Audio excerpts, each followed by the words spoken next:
میرے نبی پاک علیہ الصلاۃ والسلام نے جانور سے اس کے بچوں کو جدا کرنے سے منع فرمایا۔ جب تک بچے کو ماں کی ضرورت ہے اسے جدا نہیں کیا جائے گا، جب تک وہ دودھ پیتا ہے اسے جدا نہیں کیا جائے گا، جب تک چڑیا کا بچہ بھی چھوٹا ہے اور اس کی ماں اس کے لیے دانہ لے کے آتی ہے تو اسے ماں سے جدا نہیں کیا جائے گا، اس کی جذبات کا، احساسات کا خیال رکھا جائے گا۔ یہاں تو میرے دیہاتوں کے جو بڑے سمجھدار قسم کے سمجھدار چودھری قسم کے لوگ ہیں، ان کا بھی جب بہو سے اختلاف ہوتا ہے تو کہتے ہیں اس کے بچے رکھ لو، یہ جب خود روئے گی تو لوٹ کے آ جائے گی۔ جس محبوب نے جانور سے اس کے بچے جدا کرنے سے منع کیا، ماں سے بچے جدا کر رہا ہے۔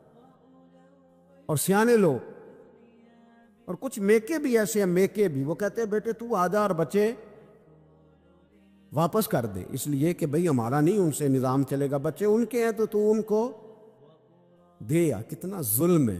سیانہ انسان ہو کے یہ بات کر رہا ہے، سمجھدار ہو کے، عقل مند ہو کے، ذی شعور ہو کے، دعویٰ ہے اس کی بزرگی کا۔ نبی رحمت علیہ السلام کی غلام حضرت ابو ہریرہ رضی اللہ تعالیٰ عنہ فرماتے ہیں، مشکات میں موجود ہے، فرمایا کہ چڑیا آئی اور آ کے میرے نبی کے کندھوں پہ بیٹھ گئی۔ جانے اس چڑیا نے کیا کہا کہ محبوب کی آنکھوں میں آنسو آ گئے، حضور روئے اور فٹافٹ حضور اٹھے، فرمایا کون اس کے بچے اٹھا کے لایا ہے؟ کس نے اس کے بچے اٹھائے؟ کون ہے؟ جلدی بتاؤ۔ حضرت ابو ہریرہ کہتے ہیں ایک صحابی ہے کہ یا رسول اللہ مجھے ذرا پسند آ گئے تھے تو میں اٹھا لایا ہوں۔ حضور نے فرمایا اسے واپس کر دے، ورنہ یہ ایک میری بارگاہ میں شکایت کر رہی ہے تو قیامت میں بھی تیری شکایت کرے، اور جا وہیں رکھ کے آ جہاں سے تو اٹھا کر کے لایا تھا۔ میرے دوستو، دین اتنے اعلیٰ حقوق بیان کرے جانوروں کے اور انسان اس سے آگے بڑھ کے انسانوں کے ساتھ سلوک کرے۔ اور یہ بھی یاد رکھ لے کہ شکار ضرورت کے لیے کھیلنا جائز ہے، شوق کے لیے کھیلنا جائز ہے نہیں ہے۔ آپ شوق کے لیے جانور مار کے گھر آ گئے، شوق کے لیے جانور مارا اور گھر آ گئے۔ معاذ اللہ تعالیٰ ایسے بھی شہزادے ہیں سیاستدانوں کے، سیٹھوں کے، نوابوں کے، جو کہتے ہیں کہ ابھی وہ کوئی کھانے کے لیے تھوڑی شکار کر رہا ہے، وہ تو نشانہ پکا کر رہا ہے اپنا۔ معاذ اللہ نشانہ سمجھ کے جانور کو مارا جائے گا۔ اور یہاں تک باتیں سننے میں ملتی ہیں کہ جانور باندھا جاتا ہے، اس پہ نشانہ کیا جاتا ہے۔ رسول پاک علیہ السلام نے لعنت فرمائی ایسے شخص پر جو بندھے جانور پر نشانہ لگاتا ہے۔ یہ ہمارے شوق ہیں، یہ بڑائی کی علامت ہے۔ 4 پیسے آیا تو لوگوں نے یہ شوق پال لیے، اور بے دریغ جانوروں پر لوگ بندوقیں اٹھائے گھومتے ہیں۔ حضرت محی الدین ابن عربی کہا کرتے تھے جس کو پورا ہفتہ ہو گیا نا وہ طریقت کا مسافر بھی، جاگ رہے ہیں آپ حضرات؟ کہتے تھے جس کو پورا ہفتہ ہو گیا نا طریقت کا مسافر بھی ہے، پر اللہ رسول کی یاد میں رویا نہیں۔ فرماتے تھے مجھے تو اس کے ایمان پر شک ہونے لگ گئے کہ 8 دن ہو گئے، اسے خیال ہی نہیں آیا۔ حضرت عمر میدان میں جس شخص کے کبھی پاؤں نہیں لڑکھڑائے، اللہ رسول کی بات آتی تھی تو دریا بہتے تھے آنسو۔ یہاں حال ہی کوئی نہیں، خشک خوش جملے اور جناب موٹے موٹے تراشے ہوئے فکرے اور لفظوں کی ہیرا پھیری، اس کے علاوہ کوئی چیز نظر ہی نہیں آتی۔ حضرت عمر رونے لگے، آخری وقت ہے، تڑپ رہے ہیں، آنسو بہہ رہے۔ حضرت عبداللہ ابن مسعود آ گئے، انہوں نے کہا عمر تیری ہجرت بھی بڑی باکمال تھی، تیرا اسلام قبول کرنا بھی بڑا ہی باکمال تھا، حضور بھی تجھ سے ہمیشہ راضی رہے۔ عمر تو روتا کیوں ہے یار؟ بات تو یہ ہے کہ جب تو نے خلافت سنبھالی تو پھر تیرے طریقے بھی باکمال ہی تھے، اور جب تو میدان میں اترتا تو پھر بھی تیرے معاملات باکمال تھے، اور جب تو مال غنیمت بانٹتا تھا پھر بھی تو باکمال۔ یار ہر موقع پہ تو باکمال تھا تو جاتے دفعہ روتا کیوں ہے؟ ان کا استغفار دیکھو، ان کی توبہ دیکھو۔ حضرت عمر پھر رو پڑے، کہنے لگے عبداللہ لوگوں کو میری نیکیوں کا پتہ ہے، گناہوں کا تو نہیں نا پتہ۔ وہ تو میں جانتا ہوں یا میرا مالک جانتا ہے نا، نیکیاں تو سب کے سامنے، پر من آنم کے من دانم جو اندر چھپے ہوئے گناہوں کے ڈھیر ہے وہ تو میں جانتا ہوں۔ تو نے میرے کلمہ پڑھنے سے لے کر میری حکومت تک میری ساری نیکیاں گنوائی ہیں، اب دعا کر میرے لیے کہ رب میری نیکیاں اور بدیاں برابر برابر کر دے، مجھے درجہ نہیں چاہیے، بس اللہ مجھے معاف کر دے۔ درجوں کی ضرورت نہیں ہے۔ یہاں تو لوگ درجات لے کے بیٹھے۔ حافظ کہتا ہے کہ میں جتنے آیتیں ہوں گی اتنے میرے درجے بلند ہوں گے۔ پہلے درجوں والا کام تو کوئی کرنا۔ مولانا کہتے ہیں کہ نور کے ممبر پہ بیٹھوں گا، بھائی پہلے بتا نور کے ممبر کی طرف تیرا سفر بھی جاری ہے کہ نہیں؟ تاجر کہتا ہے کہ میں سخاوت کروں گا تو حضرت عثمان کے ساتھ جگہ ملے گی، پر حضرت عثمان کی سخاوت اور اپنی سخاوت کا فرق بھی دیکھ۔ مجاہد کہتا ہے کہ میں نبی پاک کے جہاد والے صحابہ کی پشت پہ رہوں گا تو پہلے اپنے کام تو دیکھ۔ اور جب ساری باتیں سمجھ میں نہ آئے تو پھر اللہ کی بارگاہ میں استغفار کر، پھر بیٹھ۔ بڑے لوگ استغفار کرتے، معافی چاہتے، اور یہ استغفار پھر اتنا کرم کرتا، اتنی آسانی کرتا، اس قدر بہتری کرتا کہ وہ مانگ تو اپنے گناہوں کی معافی رہے ہوتے تھے اور اللہ رحمتوں کے دروازے کھول دیتا تھا۔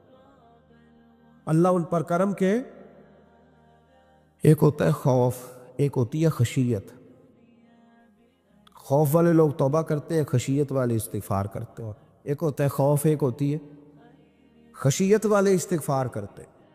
نبی کریم علیہ السلام نے فرمایا میں دن میں 100 مرتبہ استغفار کرتا، دن میں۔ توبہ والا کہتا ہے کہ میں بھول گیا تھا، مجھے معافی مل جائے، اور خشیت والا کہتا ہے میرا یار ناراض نہ ہو جائے، وہ استغفار ہی کرتا رہتا ہے، وہ معافی مانگ۔ حضرت رومی نے مثال دی ہے، فرماتے ایک عورت تھی تو بھیک مانگا کرتی تھی۔ ایک دن بادشاہ کے دروازے پہ بھیک مانگنے گئی تو بادشاہ کو پسند آ گئی، اس نے نکاح کر لیا۔ 20 کنیزائیں اس بی بی کے پاس تھی خدمت کرنے کے لیے، روٹی دینے کے لیے، کپڑا دینے کے لیے، لیکن وہ ہر وقت روتی رہتی تھی، ہر وقت روتی۔ ایک سمجھدار کنیز کہنے لگی کہ ملکہ اب تیرا درجہ بہت بڑا ہے، تو ہر وقت روتی رہتی ہے، معافی مانگتی رہتی ہے ہر وقت، کون سی ایسی نعمت ہے جو تیرے پاس نہیں؟ تو وہ کہنے لگی اس لیے تو روتی ہوں۔ تو کیا مانا؟ کہنے لگی اس لیے روتی ہوں کہ میں اس قابل نہیں تھی جو مجھے مل گیا، کہیں میرے سر کا سائیں ناراض نہ ہو جائے، وہ کہیں بگڑ نہ جائے۔ مجھے پتا ہے کہ میں کیا تھی اور مجھے کہاں تک پہنچا دیا، میں روتی اس لیے ہوں کہ کبھی کہیں وہ ناراض۔ حضرت عمر اس لیے روتے تھے کہ کہیں مصطفیٰ ناراض نہ ہو جائے، حضرت ابو بکر اس لیے تڑپتے تھے کہ کہیں اللہ کا فضل روٹھ نہ جائے۔ یہ جو مولا علی اپنے کمرے میں بیٹھ کے زور زور سے استغفار پڑھتے، تو اس لیے نہیں کہ بڑے پاپ تھے جن کی معاذ اللہ معافی مانگتے تھے، اس لیے کہ رب رسول کہیں ناراض نہ ہو۔ خشیت تھی کہ جہاں ہم پہنچے ہوئے کہیں وہاں سے واپس۔ استغفار بندے کی اللہ سے صلح کرا دیتا ہے، بندے کی رب سے صلح ہو جاتی ہے جب استغفار۔ دیکھیں نا، بڑی سادی سی بات ہے کہ دو بھائی ناراض ہو تو بڑا کہتا ہے اس نے میری بے ادبی بڑی کی، تو چھوٹا اگر پاس آ جائے اور پیر پکڑ لے کہ چل یار معاف کر دے، تیرا بھائی نہیں۔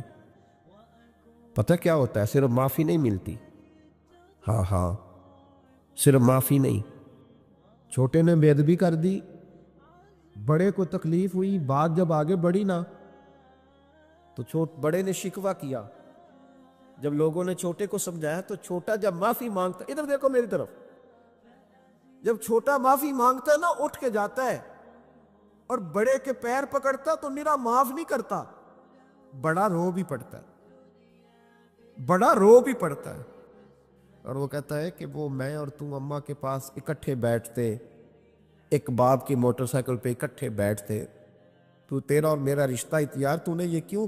وہ جو آنسو نکلتے ہیں نا، وہ درد ہوتا ہے، وہ کیف ہوتا ہے، وہ سوز ہوتا ہے، وہ لذت ہوتی ہے، وہ پیار ہوتا ہے۔ رب کہتا ہے تو معافی مان، انہو کان غفارا، تو معافی مانگ، میں تجھے معاف بھی کروں گا، تیرے اوپر رحمت بھی فرماؤں گا، تیرے اوپر کرم نوازی بھی کروں گا، تجھے نواز دوں گا، تجھے عطا کروں گا۔ حضرت موسیٰ کلیم اللہ علیہ السلام کا زمانہ مبارکہ تھا، قحط پڑ گیا، بارش نہیں ہوتی۔ ہم لوگ نا اب تو خیر ہمارے پاکستان میں تو ٹیبل ٹاک ہوتی ہے، ٹاک شو ہوتے ہیں ہمارے یہاں، تو پتہ کیا جاتا ہے کہ بارش ہو کیوں نہیں رہی، پھر اس پہ یہ ہوتا ہے کہ دھواں بڑا چڑھ گیا ہے، حالات بڑے خراب ہے، فلاں ایسے ہو گیا، قحط کا ہم تو اسباب تلاش کرتے رہتے ہیں نا جی، فوگ بہت زیادہ ہے، فلاں چیز ایسے ہے، فلاں چیز ایسے ہے، ہم تو یہ تلاش کرتے رہتے ہیں۔ وہ لوگ یوں نہیں کرتے تھے، وہ سیدھے جا کے مصلوں پہ بیٹھتے تھے، اس لیے کہ وہ کہتے تھے جب رب چاہتا ہے تو پھر کوئی چیز کسی چیز کو روک سکتی، وہ سیدھے مصلے پہ بیٹھتے۔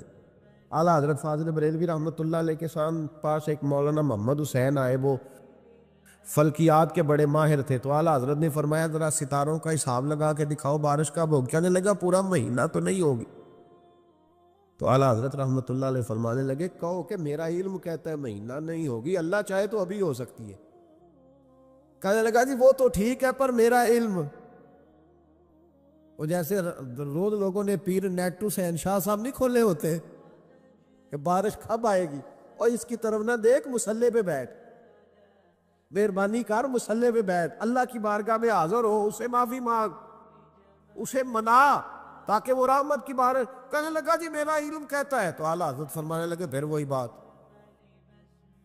تو کہ اللہ چاہے تو بارش ابھی، لیکن یہ جو اڑ گئے ہیں نا بیچارے، یہ اڑ ہی گئے ہیں، یہ جہاں الجھ گئے ہیں وہاں یہ لوگ الجھ گئے، اللہ ہمیں الجھنے سے محفوظ فرمائے۔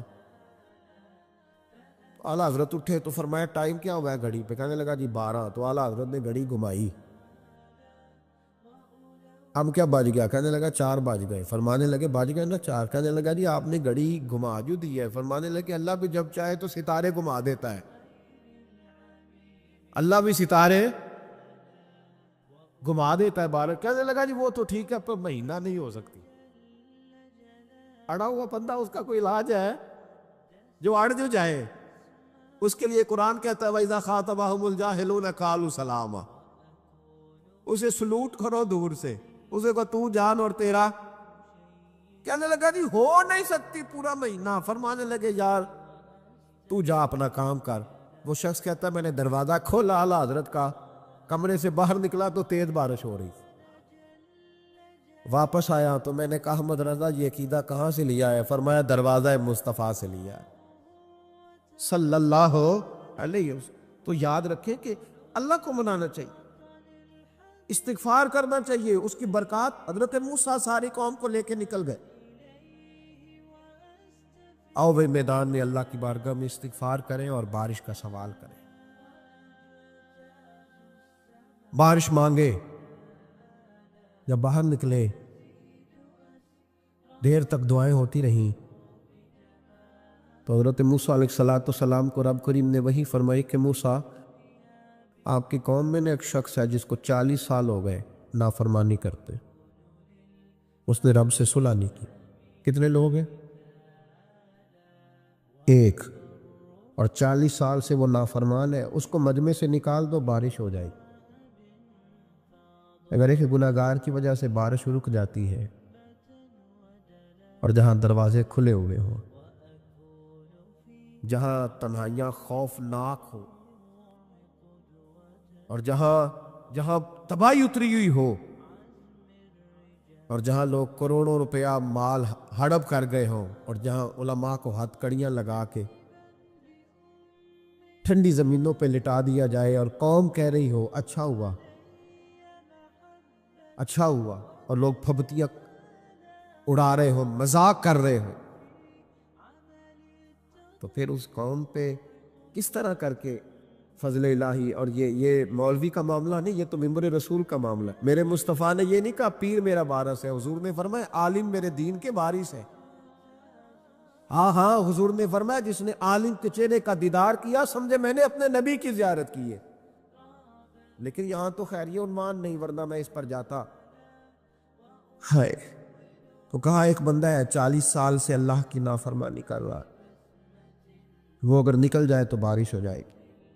حضرت موسیٰ نے اعلان کر دیا بھی ایک شخص ہے، وہ اگر نکل جائے تو بارش ہو جائے گی۔ پتہ تو ہوتا ہے نا سب کو، مجھے بھی پتہ ہے کہ میں اندر سے کیسا ہوں، اور آپ کو بھی خبر تو ہوتی ہے نا جی۔ جب بات ہو رہی ہوتی ہے تو پھر پتہ تو چلتا ہے نا کہ بات کہاں جا کے سیٹ ہو رہی ہے، پتہ چلتا ہے نا، اسے بھی چل گیا پتہ اب اندر ہی اندر رونے لگا.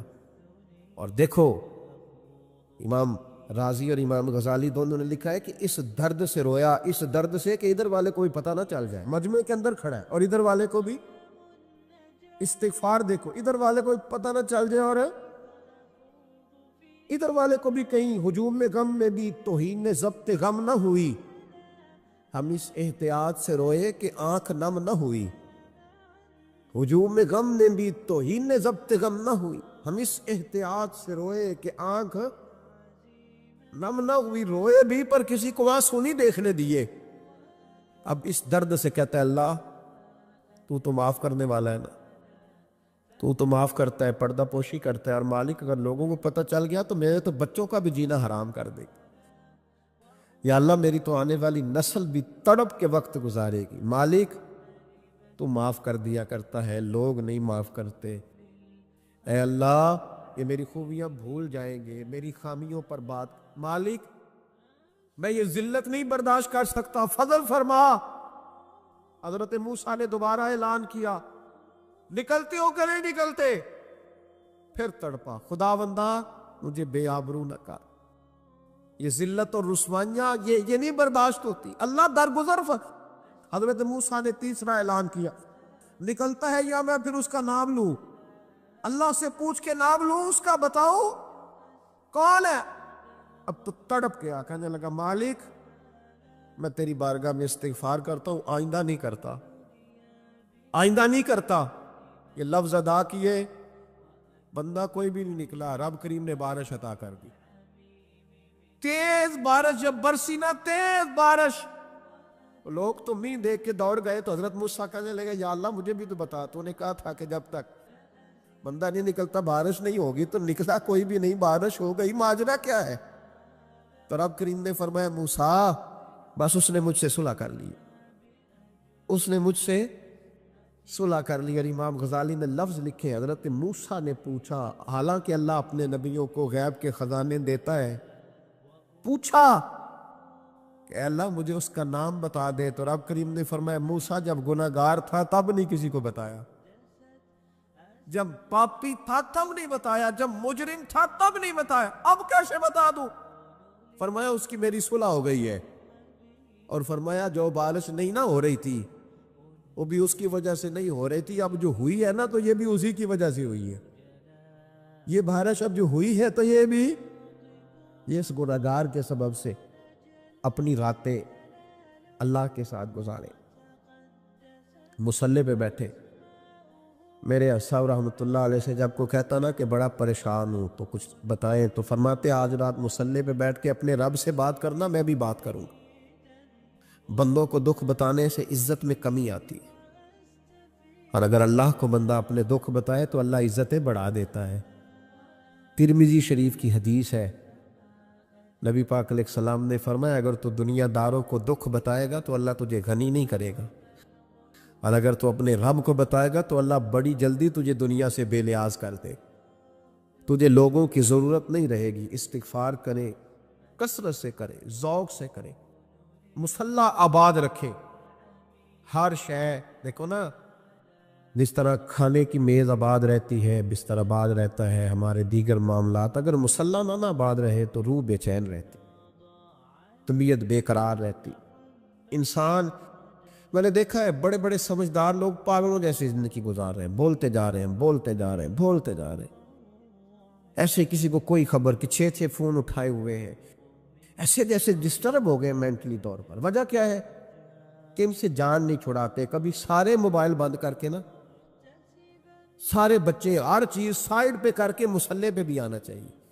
اور مالک تو بڑا ہی قریب ہے، اللہ تو بڑے کنز المال کی حدیث سنا کے بعد سمیٹتا ہوں. نبی پاک صلی اللہ تعالی وسلم فرماتے ایک شخص تھا بنی اسرائیل میں، بڑا مالدار تھا، تو پھر اس پہ غربت آ گئی. جب غربت آئی تو رو پڑا، کہنے لگا اے اللہ میں غریب ہو گیا ہوں، میری مدد فرما، میں نے بڑی نافرمانی کی ہے تیری. مالدار جب تھا تو بڑی موج کو، یا اللہ میں نے بڑی اب نہیں کروں گا، مجھے اس غربت سے نکال. تو اللہ نے فرشتوں سے کہا کہ دے دو جو مانگتا ہے. تو فرشتے کہنے لگے یا اللہ یہ توبہ کر کے نہیں آیا، ڈر کے نہیں آیا، یہ تو الجھ گیا ہے تب آیا ہے. یہ تجھ سے ڈر کے ہوتا ہے نا ایسے کہ لوگ اللہ سے نہیں ڈرتے جتنا غربتوں سے معاذ اللہ ڈرتے. یا اللہ یہ تو وہ الجھ گیا تب آیا, تو اللہ نے فرمایا پتہ مجھے بھی ہے, لیکن آ تو گیا ہے نا, چلو دے دو. تو کہا یا اللہ اگر دے دیا تو دوبارہ نہیں آئے گا. فرمایا اس کا بھی مجھے پتہ ہے, تم دے دو. اسے دے دیا. جب دولت مل گئی نا تو کہنے لگا اوہو وہ تو میں نے اس طریقہ سے ہی استعمال کیا اس لیے کامیاب ہو گیا. پھر کچھ وقت گزرا تو پھر الجھ گیا, پھر قرضے چڑھ گئے, پھر سارے اولاد خرچ. کہنے لگا یا اللہ اب نہیں کرتا, اب معاف کر دے. 70 دفعہ توبہ کی اور 70 دفعہ توڑی. حبیب کریم فرماتے ایک دن بستر پہ تھا, آسانی تھی, 70 دفعہ فرشتوں نے کہا یا اللہ یہ جھوٹا ہے, جھوٹ بولتا ہے, یہ تو غربت آئی ہے تو تیری بارگاہ میں آیا ورنہ کبھی نہ آتا. بیمار ہوا ہے تو آیا, اس کا تو بچہ بیمار ہوا ہے تو آیا ورنہ کبھی نہ آتا. 70 دفعہ توبہ توڑی. ایک دن رات کو بستر پہ لیٹا تھا, دولتیں بھی تھی, آسانیاں بھی تھی. دل میں خیال آیا میں کتنا جھوٹا ہوں, جب الجھ جاتا ہوں تو اس کے دروازے پہ جاتا ہوں اور وہ کتنا قریب ہے, مجھے خالی نہیں لوٹاتا. تڑپ اٹھا, آنسو نکل گئے, اٹھ کے مصلے پہ کھڑا ہوا تو رب کریم نے فرشتوں سے فرمایا کھول کے دیکھو دروازے, آج یہ غربت کی وجہ سے نہیں آیا, آج میرا بن کے آیا ہے. تو یا اللہ پہلے تو دولت دیتا تھا, آج کیا دے گا؟ تو محبوب فرماتے اللہ فرماتے ہم نے اسے بغیر حساب کتاب جنت عطا کرو گا. ایک حدیث نہ پڑھ لو مسلم شریف سے, بخاری سے ایک حدیث نہ پڑھ لو تاکہ یہ بات مضبوط ہو جائے. حضرت ابو طلحہ رضی اللہ تعالی, بیٹا شدید بیمار, مزدور آدمی تھے, کئی دنوں سے گھر تھے. بیوی کہنے لگی اگر آپ گھر میں بیٹھے رہیں گے تو کھائیں گے کہاں سے, جاؤ آپ مزدوری کرو, میں بیٹے کو دیکھتی ہوں. ابو طلحہ مزدوری کرنے چلے گئے. شام کو آئے تو بیٹا فوت ہو چکا تھا. عورتیں بے حوصلہ ہوتی ہے نا اکثر, پر بیوی نے سفید کپڑا ڈال کے کمرے میں رکھ دیا. بیٹا, ماں اور بیٹا کو ناپ تک ہے رشتہ, بیٹے میں سفید چادر ڈال کے کمرے میں رکھ دیا. حضرت ابو طلحہ انصاری آئے, بیٹے کا کیا حال ہے؟ کہنے لگی اللہ کی رحمت میں ہے. اللہ کی کیسا جملہ ہے, اللہ کی رحمت میں ہے. خامد نے کھانا کھایا, بیوی سے ملنے کو دل کیا تو ملاقات ہوئی. فارغ ہو کے بیٹھے تو خاتون اٹھ کے نہ خامد کے قریب گئی, اس کا ہاتھ تھاما. کہنے لگی نبی کریم علیہ السلام کے صحابی ہو, ایک مسئلہ دریافت کرنا تھا, بتاؤ گے؟ کہ پوچھو. کہنے لگی اگر کوئی آپ کے پاس امانت رکھوائے اور پھر اپنی امانت واپس مانگے تو کیا کرو گے؟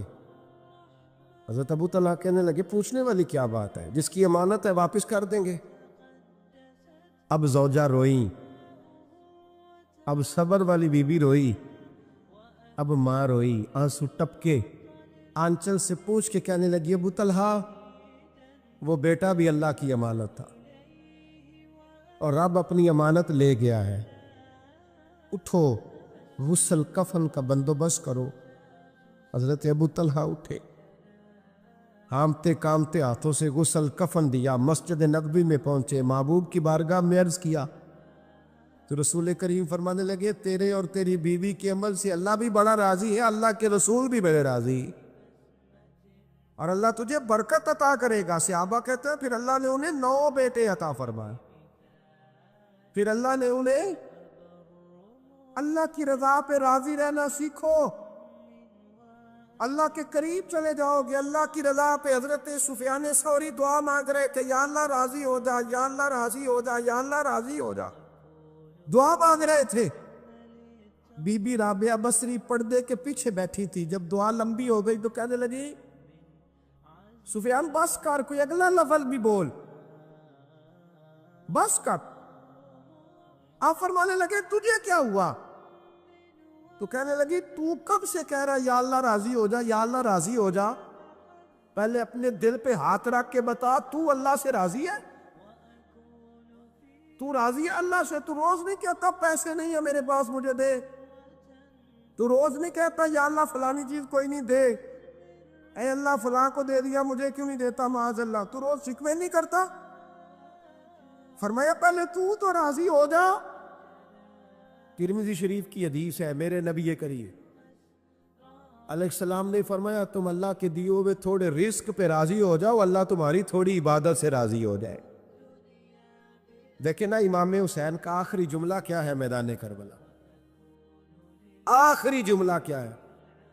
میں 5000 مسجد دے کے کہتا ہوں دیا نہیں میں نے، اللہ بڑا راضی ہے مجھ سے، 5 نمازیں پوری نہیں پڑھتا۔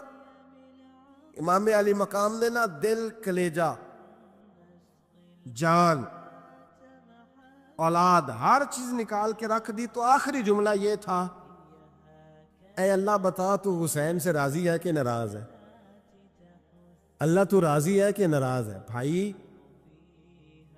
پہلی بات رحمت الہی، دوسرا اللہ کی رضا پہ، یعنی عجیب بات ہے نا، جب اللہ کروڑوں دے تو دنیا چھپاتی ہے، اور جب تھوڑا کاروبار ٹھنڈا ہو جائے تو ساری دنیا کو دنیا بتاتی ہے۔ تو جب میں تو کہہ رہا ہوں کہ میں بندہ ڈھونڈ رہا ہوں جو مجھے ملے، آ کے کہے کہ شکر کا طریقہ بتاؤ، تو مل ہی نہیں رہا۔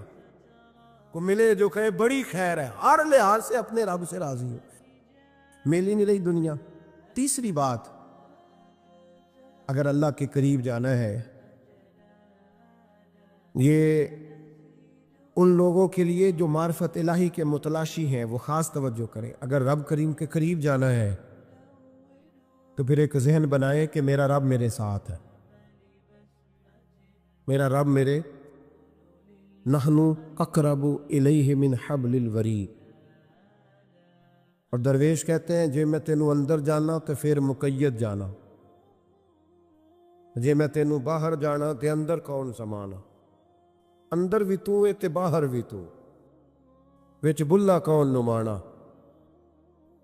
پھر تصور کریں کہ اللہ میرے ساتھ ہے۔ حضرت جنید بغدادی رحمۃ اللہ علیہ کہتے ہیں میں نے اپنے مرشد سے کہا کوئی وظیفہ جو پڑھا کروں، تو فرمانے لگے جنید پڑھا کر کہ اللہ میرے ساتھ ہے اور اللہ مجھے دیکھ رہا ہے، یہ وظیفہ پڑھا کر۔ کیمرے لگا دیے ہر جگہ ہماری گورنمنٹ نے، کہتے ہیں کیمروں کی مدد سے پکڑا گیا، کیمروں کی مدد سے، مسجدوں کے دروازوں پہ کیمرے، ایئرپورٹوں پہ کیمرے، ریلوے اسٹیشن پہ کیمرے، بڑے بڑے جنرل سٹور پہ کیمرے، نیچے لکھا ہے خبردار کیمرے کی آنکھ آپ کو دیکھ رہی ہے۔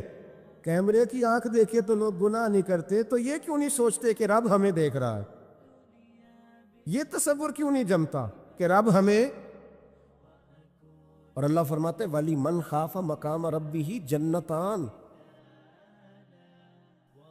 جو اللہ کے سامنے کھڑے ہونے سے ڈر جائے گا نا، اللہ اسے 2 جنتیں عطا فرمائے گا۔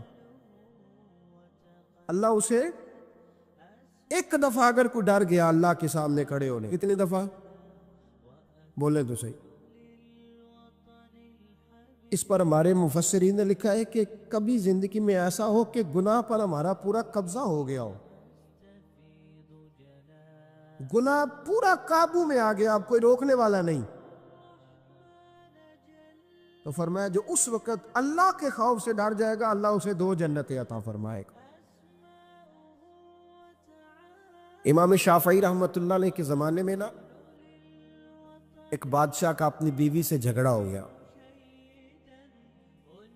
تو وہ بھی ملکہ تھی، کسی بادشاہ کی بیٹی تھی، شہزادی تھی، اس نے بھی سخت جملہ کہا، کہنے لگی چل دور ہٹ جہنمی، معاذ اللہ۔ اب اس نے اپنے خامد کو جہنمی کہا تو وہ کہنے لگا اس کا خامد کہ اچھا تو مجھے جہنمی کہتی ہے، جا پھر اگر میں جنتی نہیں تو تجھے 3 طلاقیں۔ اب کیسے ثابت ہو کہ جنتی ہے کہ جہنمی ہے؟ کیسے پتا چلے گا؟ علماء سے پوچھا تو وہ کہنے لگے ہم کیسے بتائے گا، کون ڈگری دے کہ تو جنتی ہے کہ جہنمی ہے؟ بات دور نکل گئی، امام شافعی کے پاس گیا، وہ رسوخ رکھتے ہیں علم فقہ کا، ان کے پاس گیا، جا کے کہنے لگا حضور یہ مسئلہ ہے۔ امام صاحب فرمانے لگے اکیلے میں مجھے ملتے ہو؟ وہ اندر آیا، کچھ دیر گفتگو ہوئی تو امام صاحب فرمانے لگے لو جی یہ بندہ جنتی ہے، اس کی بیوی کو طلاق کوئی نہیں ہوئی، یہ جنتی ہے۔ آپ کو پتہ ہے لوگ فتویٰ جلدی دے دیتے ہیں، کچھ لوگ خلاف تقریریں کرنے لگے کہ بادشاہ تھا تو امام صاحب نے بچا لیا ہے۔ کیسے؟ آپ نے ڈگری دے دی کہ جنتی ہے جی۔ تو امام صاحب کہنے لگے تم بحث نہ کرتے تو میں بات پردے میں رہنے دیتا۔ سنو، میں نے بادشاہ کو تنہائی میں بلا کے پوچھا ہے کہ کبھی اللہ سے بھی ڈرے ہو؟ صرف اس لیے کہ اس وقت اللہ دیکھ رہا ہے۔ یہ نیت کبھی بندوں سے ڈر کے تو بندے بڑے گناہ نہیں نہ کرتے، کبھی اللہ سے ڈر کے بھی چھوڑا ہے۔ تو بادشاہ کہنے لگا بالکل چھوڑا ہے۔ میری ایک کنیز تھی بڑی خوبصورت، غریب گھر کی ملازمہ، غریب گھرانے کی تھی۔ ایک دن میں آیا تو میرے کمرے میں صفائی کر رہی تھی، معاذ اللہ میرا اس پہ دل آ گیا، میں نے دروازہ بند کر لیا۔ دنیا کی کوئی طاقت نہیں تھی، میرا اپنا محل تھا، مجھے کچھ دیکھ بھی لیتا تو کسی میں جرت نہیں تھی مجھے منع کرنے، اور میں چونکہ حکمران تھا اور مطلق العنان تھا، کوئی شکایت بھی نہ کرتا۔ لیکن جب میں نے اس کی طرف ہاتھ بڑھایا تو اس نے ایک ہی لفظ کہا، کہنے لگی تو اللہ سے نہیں ڈرتا؟ تو اللہ سے نہیں ڈرتا؟ کہنے لگا کوئی نہیں تھا امام صاحب مجھے منع کرنے والا، کوئی نہیں تھا۔ لیکن جب اس نے کہا تو اللہ سے نہیں ڈرتا تو میں کانپنے لگا۔ میں نے اس سے معافی مانگی، غریب ملازمہ سے میں نے بادشاہ ہو کے معافی مانگی۔ میں نے معافی مانگی، پھر میں نے دروازہ کھولا، کہتے وہ چلی گئی۔ امام صاحب کہنے لگے اٹھ میرے سینے سے لگ۔ کہا حضور کیا ہوا؟ فرمایا جو تنہائی میں اکیلے میں ایک دفعہ بھی رب سے ڈر جائے اللہ اسے 2 جنتیں عطا فرمائے گا۔ تو جنتی ہے اس لیے کہ تو یار کبھی تو ایسا ہو، کبھی تو ایسا ہو بھولا گاہک ہمارے قبضے میں آ گیا ہو، ہم اپنا پورا اس پر تسلط رکھتے ہو پر ہم اللہ سے ڈر جائیں۔ کبھی ایسا ہو کہ کروڑوں روپیہ ہمارے تسلط میں، ہم چاہیں تو جتنا مرضی استعمال کریں لیکن ہم اللہ سے ڈر جائیں۔ حضرت عمر کا زمانہ تھا، ایک نوجوان صحابی کا بیٹا مسجد جایا کرتا تھا، بڑا نیک تھا۔ ایک عورت اس کو اپنی طرف بلانے لگی، لبھانے لگی، نوجوان تھا۔ ایک دن دل آ ہی گیا بی بی پہ، عشاء کی نماز پڑھ کے اس کے گھر کی طرف جا رہا تھا کہ کسی قاری صاحب نے آیت پڑھ دی، وَلِمَنْ خَافَ مقام ربہ جنتان، جو اللہ کے سامنے کھڑے ہونے سے ڈرے گا رب 2 جنتیں عطا کرے۔ یہ آیت کیا سنی کہ نوجوان بے ہوش ہو کے گرا۔ کسی نے باپ کو خبر دی کہ تیرا بیٹا بے ہوش ہے، باپ گھر لائے، بالوں میں ہاتھ پھیرا، بیٹے کیا ہوا؟ اس نے آنکھیں کھول کے کہا ابا جی میں نے گناہ کیا نہیں، لیکن میرا قبضہ پورا ہو گیا تھا گناہ پہ۔ وہ بالکل راضی تھی، میں چاہتا تو میں گناہ کر لیتا لیکن میں اللہ سے ڈر گیا۔ کیا واقعی رب مجھے 2 جنتیں دے گا؟ تو باپ نے ماتھا چوما، کا بیٹا اللہ کے وعدے بڑے ہی سچے ہیں، بڑے سچے ہیں، تو یہ تصور کر کے اللہ مجھے دیکھ رہا ہے، پھر ڈر جا، واقعی 2 جنتیں دے گا۔ اس نوجوان نے چیخ ماری اور روح ہی پرواز کر، رات کو جنازہ پڑا، دفن کر دیا۔ صبح حضرت عمر آئے، فرمایا اتنا نیک نوجوان تھا تو مجھے کیوں نہیں بتایا؟ میں اس کے غسل میں شریک ہوتا، کفن میں شریک ہوتا، میں جنازہ پڑھاتا۔ حضور بس رات دیر ہو گئی، دفن کر دیا۔ امام سیوطی نے لکھا، ابن کثیر نے لکھا، ابن عساکر نے لکھا، حضرت جناب عمر فاروق فرمانے لگے مجھے بتاؤ تو صحیح اس کی قبر کہاں ہے؟ نیک ہو کوئی بندہ تو قبر پہ جانا چاہیے۔ فرمایا بتاؤ قبر کہاں ہے؟ حضرت عمر کو قبر پہ لے گئے تو سیدنا فاروق اعظم قبر پر کھڑے ہو کے فرمانے لگے نوجوان مجھے امید ہے اللہ نے تجھے 2 جنتیں دی ہوگی۔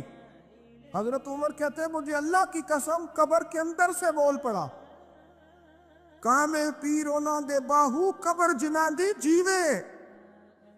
قبر کے اندر سے بول پڑا، کہنے لگا عمر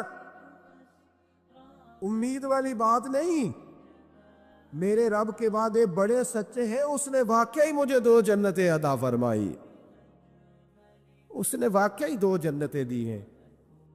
کبھی کوئی کام تو ایسا ہو جو صرف اللہ سے ڈر کے چھوڑا جائے، پھر اس کا قرب پانا آسان ہو جائے گا۔